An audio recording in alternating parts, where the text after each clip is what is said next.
why. I mean, we know why. I was one of the better players, and he didn't want to give his better player to another powerhouse team that's in the conference. So he was looking out for his best interest, but not my best interest, with my development. So it forced us to have to get my guardianship changed just to be able to go to, I couldn't even go home, fam. Oh, wow. I had to live with my grandma. I had to get my guardianship changed from my grandmother that stayed on Pleasant to give me access to Glenn High School. And they had a white car from the city stay outside of my address on Parkland side of town to make sure that I wasn't there past 6 p.m. If I was there past 6 p.m., Glenn would have to forfeit their season for an ineligible player to play. I was playing. Welcome to another episode of the Verified Podcast. And today, it is super special. We have Cj Beatty here. And when I started this podcast, this is exactly, the kind of person that I had in mind when it comes to what this whole podcast is about. And it's about business owners, athletes, entrepreneurs, and he is all three, when it comes to my opinion and when it comes to facts, when you look at the accolades. But that's why we have him here, and I just wanted to say I appreciate you being here today. Hey, no worries, man. It's an honor to be here, man. I've been seeing you guys at work and seeing how it's been progressing and the drive and the other episodes of having people from the area come together and share little tips and tricks and how they got started. So many different things like that. So I knew that I had to come and insert my name in the discussion. So yeah, appreciate it. Absolutely. Anytime. So the first question is, who is Cj Beatty? Because I was explaining this to one of my business partners the other day, I can quickly answer that. Cj Beatty is an underdog. I'm an underdog, and I thrive with being an underdog. I love when people count me out. I love when society counts me out, counts my business out, counts my ideas out, counsels me as an African American. I love it. Because at the end of the day, it fuels me. It fuels me so much, if they didn't want to pick me, that's okay. Then I'm gonna go to work, and I'm gonna skip over, and I'm gonna go hard until somebody else takes notice. It's just, my whole life somewhat has been an underdog. Even when I was ranked as a baseball player coming up, I still was an underdog because when I felt like I should have been first team, I was second team, underdog. When I felt like I was, I should have been on the list, I was left off the list, underdog, When I felt like I should have got that award, but even the honorable mention, underdog, So my whole life felt like I always had to do a little bit extra to get there. And that underdog stain is in me. It's in my DNA now. It's the way I move in business. It's the way I move in life. So I'm thankful for it. I used to be upset about it, but now I'm thankful to be an underdog because it's really what separates me from the pack. Absolutely. And I like how you got into, baseball, because I was definitely going to get into that as well. But where are you from? Man, born and raised Winston-Salem. Oh, man. Straight up. I grew up on, I was born and raised in Morningside off Pleasant. Then we moved on Parkland side of town over there near Griffith Elementary School. And that's where I grew up on that side of town at Parkland. I got to Parkland and realized that a 14-year-old shouldn't be one of the best players on the baseball team. So my parents was like, yo, we got to get you to another school, man. Yeah. So we went through a bunch to get my guardianship changed, just so I can go to Glenn. I met you guys, man. Like, what people don't understand though is how much I went through to get to Glenn. Like it's like Barbara Walters 2020. What? Yeah, it's a lot of stuff that I went through. Yeah. For that to take place, man. It all started because principal that was at Parkland, I ain't gonna say his name, but you can, if you knew back then, you know who I'm talking about. Sure.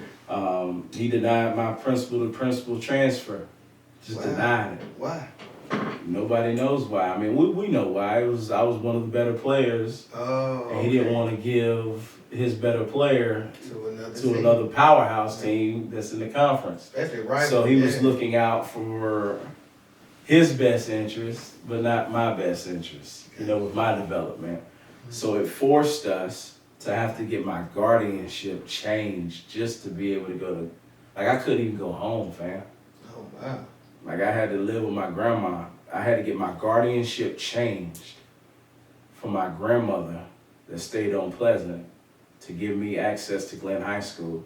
And they had a white car from the city stay outside of my address on Parkland side of town to make sure that I wasn't there past 6 p.m. If I was there past 6 p.m., Glenn would have to forfeit their season for an ineligible player to play that was playing. Like I'm telling you, bro, it was, and that was just the tip of the iceberg of the stuff that was going on. Oh, it gets deeper than that. It like gets deeper like Jackie Robinson deeper. Oh my God. Yeah, like nobody really knows this story, man. Like Right. they don't. I just been keeping it kind of like, but it was, dude. Like when we came back over to Parkland to play, I remember once I transferred after my, it was the 10th grade spring. The transfer was done. Yeah. And I was playing baseball, and one of our second or third games was against Parkland at Parkland. So I was walking into the belly of the beast. Right. Where they had signs out there. It was packed. They had signs. You would have thought that, I mean, I don't know, dude. I played there and it wasn't packed at those games. They were packed. They were ready for me. Signs out, trader, this, that. Bro, I'm over here like, bro, I'm in the 10th grade. Right. And they hounded me, booing me, all this kind of stuff. Dude, I felt a fraction of what Jackie Robinson felt. Right. That was a little window into my transfer to Glenn. Oh, okay. A little window. Okay. Let's keep that window little, when it comes to, Parkland. Yeah. So when you get to Glenn, and you start messing with those players and all of a sudden you feel like you're exactly where you need to be, you start excelling. When it comes to that, what was the moment that you felt like, all right, I arrived when it comes to, being at Glenn? Because you've definitely been in the papers, and I've definitely been hearing stories about you. I remember in Glenn and everything, just hearing how great you were, so what would you say is like the point where you was like, all right, I'm where I need to be, and now I can finally be on the right road to get to where I need to go? I feel like well, actually I had a rude awakening when I first got to Glenn because Coach Dale Imes that was there, he didn't sugarcoat it. I had to really earn my way on there. I thought I was gonna come over, transfer, and be the man. Nah, I transferred over there, and I batted like low in the lineup. And I was just like, what is this? I'm better than him. Why am I batting 7th? What is going on? But it was what I needed. It was that humbling, it was a humbling experience for me to go there and understand like nothing's gonna be given to you. And if you don't like it, then play better. Right. So many times it's like I tell these young players today, if you don't like it, just prove it. Don't talk about it, be about it. Right. So that's one of the things that really helped me when I got to Glenn is I was finally being pushed. It was no disrespect to Parkland. I grew up with all those boys at Parkland. It was just that it was, Parkland at the time was known for wrestling and football. Absolutely. That's what they was known for back then. They wasn't known for baseball. Right. So it ain't no slight to Parkland. It was just that they couldn't compete with Glenn, West Forsyth, and the powers that be. So I chose Glenn to be able to put myself in a position to push myself. You know, too many people hang out and they stay in places that glorifies them as the number one. But from the outside looking in, they're in a pond. Their body of water is a stream. Right. And they're over here walking around with their chest out like they're the biggest thing. Yeah, you're the biggest thing in your pond. So you got to be able to try another body of water, become the big fish there. Celebrate once you do, and then go to another body of water, become the big fish there. It's level up. You know, there's levels to this. And that's what Glenn was for me. I was a big fish at Park. When I went to Glenn, I was kind of like, oh, shoot. There's other people that's pretty good. There's upperclassmen that's pretty good and bigger. But if I want them to respect me, I'm going to have to show it to them. Right. And that's what I went on this mission to prove to any and everybody. Look, you know how like sometimes you sign up to play sports, you be like, bro, we're going to prove to the other team. Nah, man, I was different. I want to prove to any and everybody that you can't compete with me. I don't even care if you was on my team. I want you to feel like, yeah, that dude different. You know, every day was a competition. And so it was a competition with 3 people. The other team, my teammates, and myself. I'm always competing against the old version of me. What was I yesterday? I gotta be better. You know, so those little things like that is really what helped propel me really where I am today. That's incredible. And just to kind of segue off of what you were saying, the old you, what kind of gems would you leave your younger self who was kind of watching this podcast? Ooh, I would tell my younger self to read more. I learned late about how effective reading is, growing your mind. You know, I learned that late in my life, what mental toughness was. I didn't learn that until I was in my early 20s. I couldn't have told you what mental toughness was back when I was in high school. Like, what is mental toughness? I don't know. Thinking tough? I don't know. I don't know. I don't know what that is, right? But I didn't understand about routines, approaches, adjustments, preparation, handling adversity, how your body responds to that.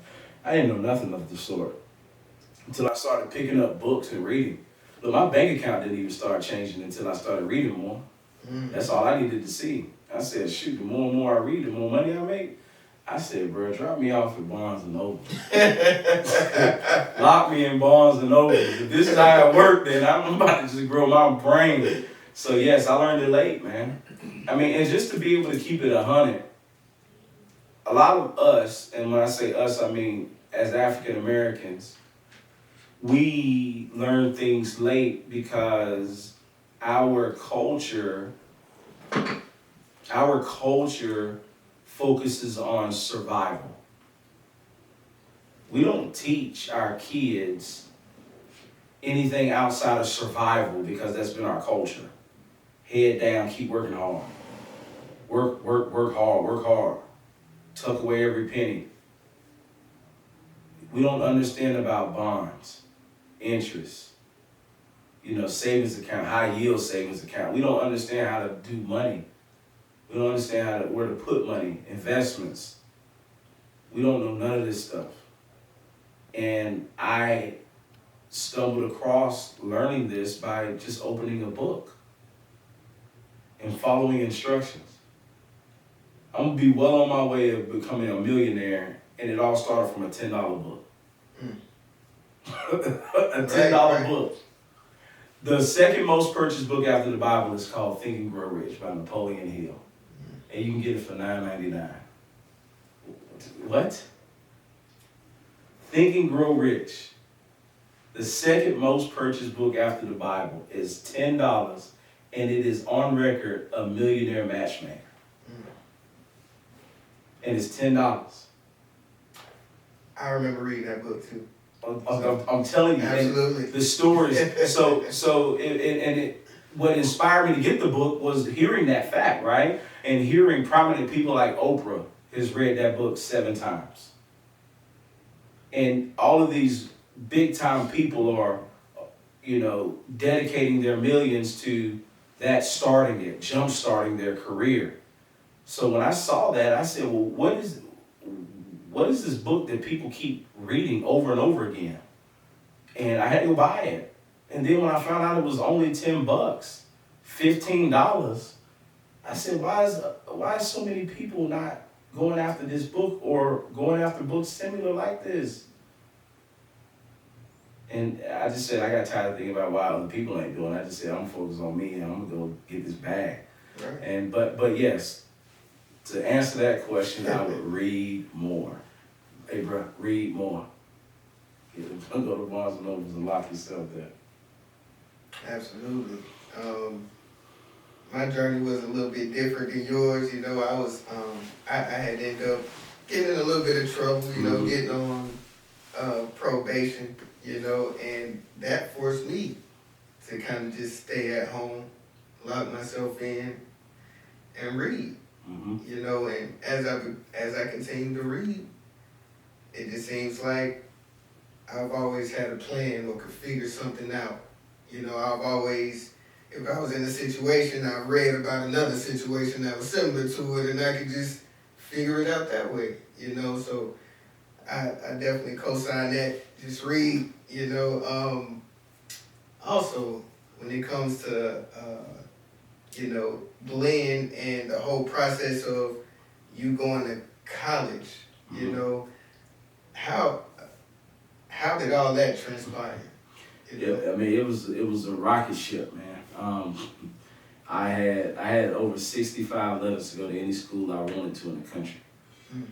It's unheard of even to this day, man. You don't get that many letters, but God blessed me with that talent, man. Right. And I mean it was crazy because I remember going home and coming from Winston, especially whenever you don't have like other family members that you can look up to that's done it before you first in your family, to really have this level of success. I mean, it was no better feeling than going to your mailbox every day during my junior year. Every single day it was something that we were adding. Over 65 letters means that I was pretty much getting one. Every other day it was something coming in. UVA, Yale, Ivy League school, Bucknell, LSU, Florida. I mean, it was just crazy because I'm like, I'm in Winston. You hear about kids that's on the map in Georgia, South Carolina, Texas. But I'm in Winston and I'm opening up my mailbox and I'm getting these letters for baseball and I'm a black kid. This is crazy. But it all came down to realness. And out of all of the schools, the realest conversation that I had was with the coach at North Carolina A&T. It was real. And I tell parents to this day that what's most important is that your son, your daughter needs to go where they're loved, not where they're liked.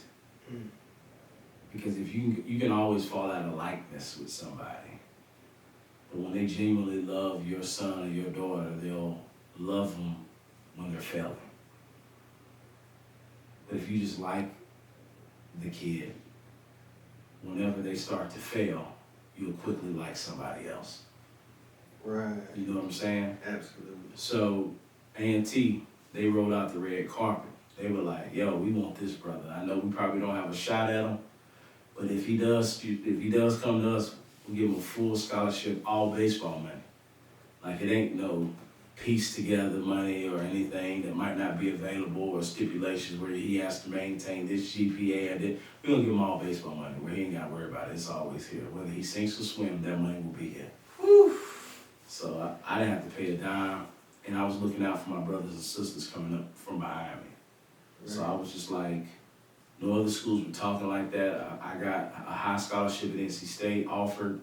They offered 65%, and that's unheard of a lot. And then Elon, I thought I was gonna go to Elon. Elon offered me like 95%, which is practically a full ride, but it was pieced together. Sure. You know, you gotta hit this to get this amount, you gotta do this to get this amount. A&T was like, bro, you come to us, we gonna give you this, and your suite. It was almost like a miniature Reggie Bush deal.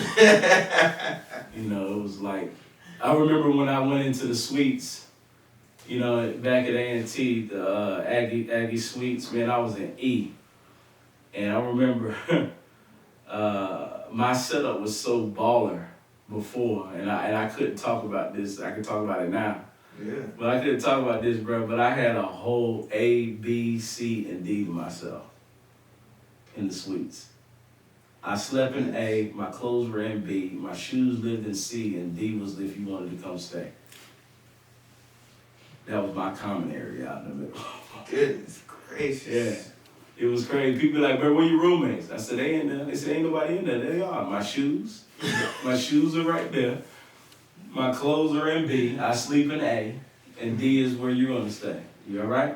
He said, bro, this is crazy. I said, welcome to A&T. You know, so they took care of me there, man. But it was more of a love thing. And that's the one thing that they said that really stuck with me and my parents is we're going to build this program around your son. You know, when they said that, it's bigger than, you know, will he be here next year or is he going to be okay? No, they said we're going to build this program around your son. And that stuck with me. So it was ultimately my decision on where I wanted to go, but I said I want to go somewhere and play right away. So I chose A&T.